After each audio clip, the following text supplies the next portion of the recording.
ఇక అభివృద్ధి అంటాండయ్యో. అభివృద్ధి స్థిరత్వానికే ఓటు వేశారు. వారసత్వ అబద్ధపు రాజకీయాలను బొందబెట్టారు. మోదీ మహారాష్ట్ర ప్రజల తీర్పు గట్టిగా చెప్పదెబ్బ అని ఎద్దేవా. కాంగ్రెస్ దాని మిత్రపక్షాలకు బుద్ధి చెప్పారని కామెంట్.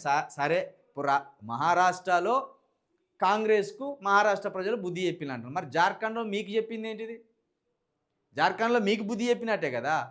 ఏమంటారు? అభివృద్ధి స్థిరత్వానికే ఓటు వేశారట. అంటే దేశం మొత్తం మీరు అభివృద్ధి చేస్తే మరి తెలంగాణలో మీకెందుకు ఓట్లు వేయాలి? ఆంధ్రప్రదేశ్లో మీకెందుకు ఓట్లు వేయాలి? ఇంకా తమిళనాడులో ఎందుకు వేయలే? కేరళలో ఎందుకు వేయలే?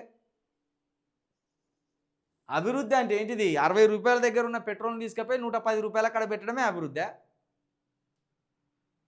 రూపాయి ఉన్న ప్లాట్ఫామ్ టికెట్స్ని, రైల్వే ప్లాట్ఫామ్ టికెట్స్ రూపాయి 2 రూపాయలు ఉన్నదాన్ని 10 రూపాయలు చేయడం అభివృద్ధి.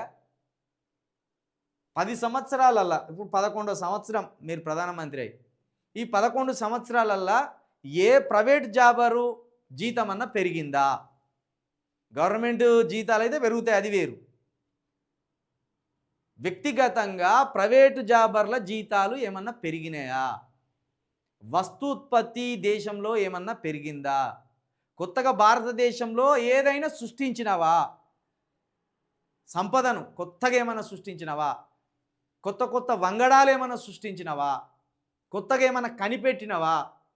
ఈ భారతదేశ ప్రజలు సులువుగా ఇంకా జీవితాన్ని సాగించడానికి కావచ్చు, సులువుగా వాళ్ళు సౌకర్యవంతమైన జీవితాన్ని కొనసాగించిన కావచ్చు, ఈ 10 సంవత్సరాల్లో ఏమైనా చేసినవా?